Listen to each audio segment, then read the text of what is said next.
Shalom dan selamat hari Minggu untuk kita semua.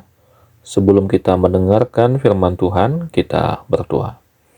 Damai sejahtera Allah yang melampaui segala akal, itulah yang memelihara hati dan pikiranmu. Di dalam Tuhan kita Yesus Kristus. Amin. Bapak Ibu yang terkasih, dalam nama Tuhan kita Yesus Kristus, yang menjadi firman Tuhan untuk kita pada hari Minggu ini, tertulis dalam Mazmur 116 ayat 1 hingga ayat yang ke-9.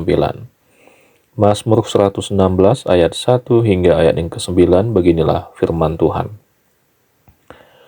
Aku mengasihi Tuhan, sebab Ia mendengarkan suaraku dan permohonanku.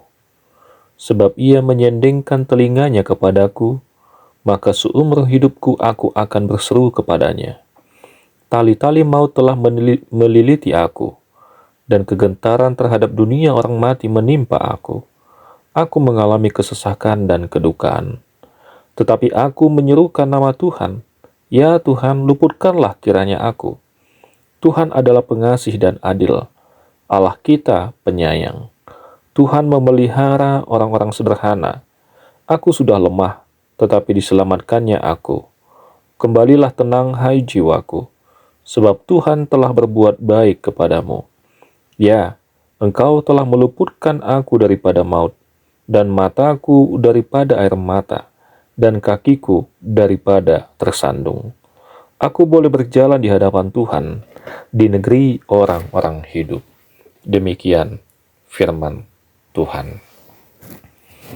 Bapak Ibu yang terkasih, dalam nama Tuhan kita Yesus Kristus, firman Tuhan pada saat ini merupakan sebuah nyanyian yang dinyanyikan oleh umatnya ketika mereka memperingati Pesta Paskah.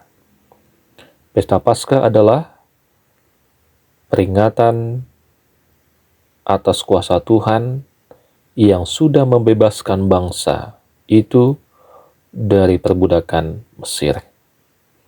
Itulah sebabnya perikop dalam firman Tuhan hari ini dikatakan terluput dari belenggu maut. Kita bisa membayangkan bagaimana sukacita, bagaimana kebahagiaan umatnya pada waktu itu, ketika mereka boleh bebas, boleh selamat, boleh keluar dari situasi perbudakan yang mereka alami. Dan itu mereka terima atas berkat kasih karunia dari Tuhan, kekuatan Tuhan, kuasa Tuhan, kasih Tuhan, dan penyertaan Tuhan di dalam kehidupannya. Itulah sebabnya dalam firman Tuhan pada saat ini, apabila kita perhatikan di dalam ayat 3 dan ayat 8, itulah situasi yang dihadapi mereka pada waktu itu, di mana tali-tali maut telah melilit mereka, dan kegentaran terhadap dunia orang mati menimpa mereka.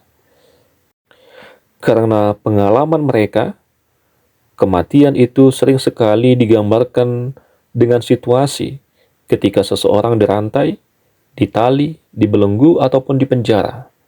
Apabila seseorang sudah masuk dalam situasi tersebut, sepertinya tidak ada lagi kesempatan atau harapan bagi seseorang itu untuk hidup.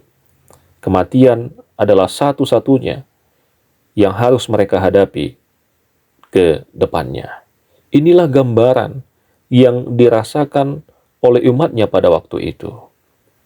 Apabila kita memberikan gambaran pada kehidupan kita pada saat ini, mungkin kita tidak dirantai, mungkin kita tidak diikat, dibelenggu atau dipenjarakan.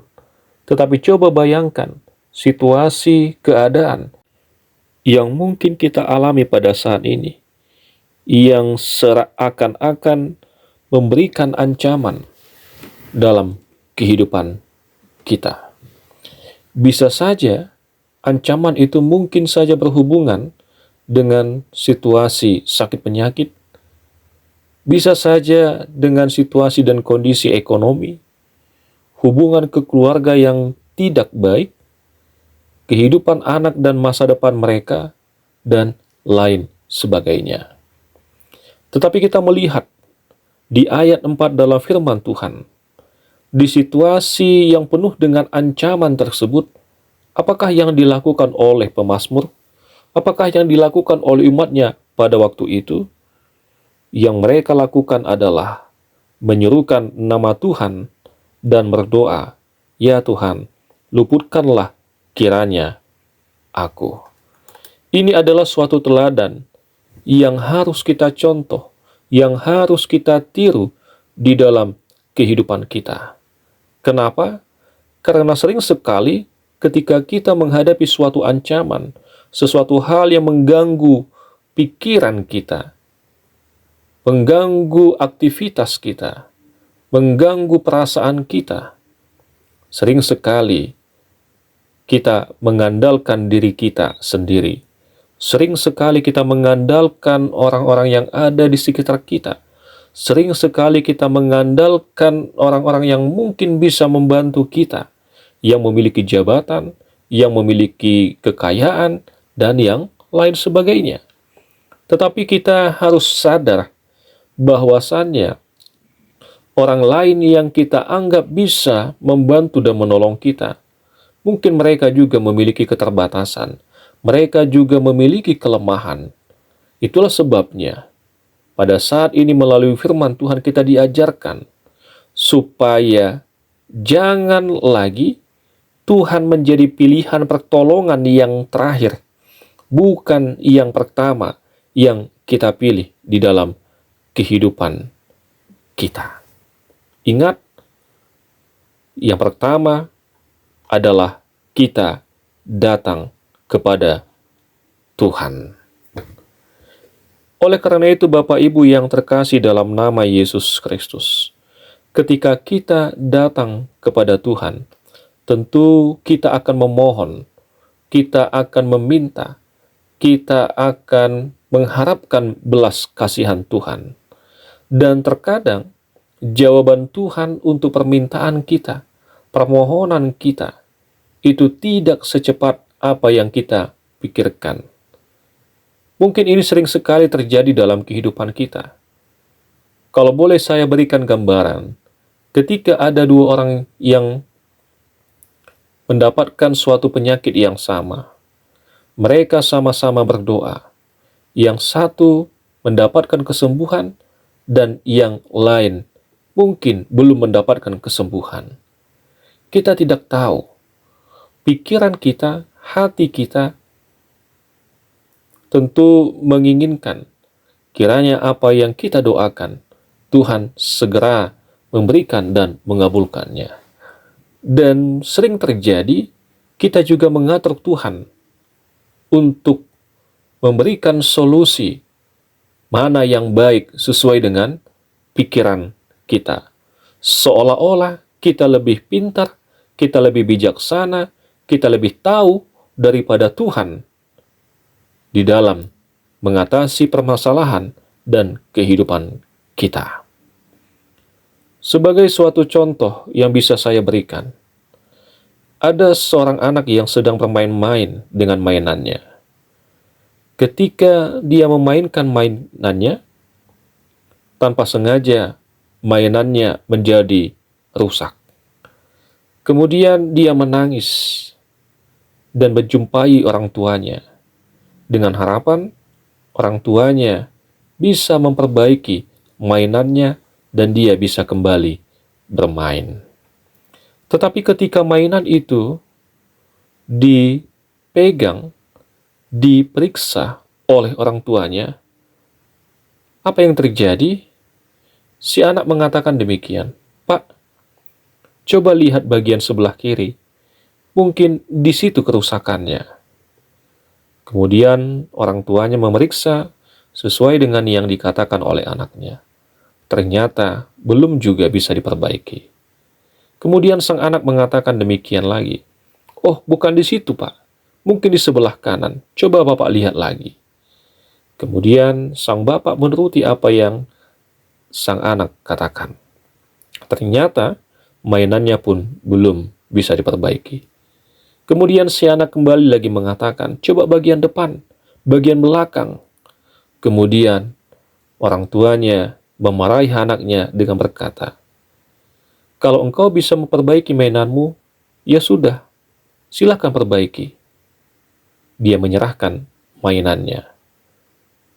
Dan setelah diserahkan mainannya, ternyata anak juga tidak bisa dan mampu. Kemudian sang ayah kembali mengatakan, "Biarkanlah aku yang memperbaiki. Engkau tenanglah di situ. Lihat dan perhatikan." Dan ternyata, setelah orang tuanya mengatakan demikian, dia memeriksa bagian yang rusak, dia memperbaiki bagian yang rusak, kemudian mainan ini bisa diperbaiki dan dimainkan kembali oleh sang anak. Seperti anak kecil tadi, kita pun sering sekali berserah kepada Tuhan melalui doa kita, tetapi kita masih ingin mengatur Tuhan bagaimana sebaiknya jalan hidup kita. Bila kita sungguh-sungguh pasrah kepada kehendak Tuhan, Tuhan akan melakukan yang terbaik sesuai dengan kehendaknya. Dan itulah yang terjadi melalui firman Tuhan pada saat ini, di mana ketika umatnya menyampaikan permohonannya kepada Tuhan, semoga Tuhan meluputkan mereka dari ancaman itu, kita melihat di ayat 1, di ayat 2, di ayat 5 hingga ayat yang ke-7. Begitu juga di ayat 8 dan ayat 9. Kita melihat bagaimana Tuhan merespon suara, merespon permohonan, merespon seruan yang disampaikan oleh umatnya. Oleh karena itu, Bapak Ibu yang terkasih, ketika Tuhan merespon apa yang kita sampaikan, apa yang kita minta, itu bukanlah karena kebaikan kita, itu bukanlah karena kepintaran kita, tetapi karena kasih karunia Tuhan. Oleh sebab itu kita layak untuk segala sesuatu yang sudah Tuhan lakukan. Kebaikan Tuhan, penyertaan Tuhan, kasih karunia Tuhan dalam kehidupan kita. Sudah seharusnya kita layak untuk memuji dan memuliakan namanya yang kudus. Dan kiranya ini juga menjadi satu dasar iman bagi kehidupan kita. Kalau Tuhan mampu, bisa, dan berkuasa menyelamatkan umatnya pada waktu itu, saya yakin dan percaya, Dia juga mampu, bisa, dan berkuasa untuk melepaskan saya dari situasi sulit yang saya hadapi pada saat ini. Tidak hanya pada saat ini, tetapi ketika saya menghadapi situasi sulit yang mungkin bisa mengancam kehidupan saya, yang mengganggu pikiran dan perasaan saya, Tuhan juga akan menyelamatkan dan membebaskan dan menguatkan, menyertai saya di hari esok dan seterusnya. Inilah yang menjadi sukacita kita. Inilah yang menjadi kebahagiaan kita sebagai umat yang percaya kepadanya. Kebaikan Tuhan yang sudah Tuhan lakukan. Inilah yang menjadi dasar iman kita, bahwasannya kebaikan Tuhan tidak hanya terjadi pada zaman-zaman dahulu, tetapi juga akan Tuhan tunjukkan pada hari ini, esok, dan seterusnya. Amin. Tuhan memberkati.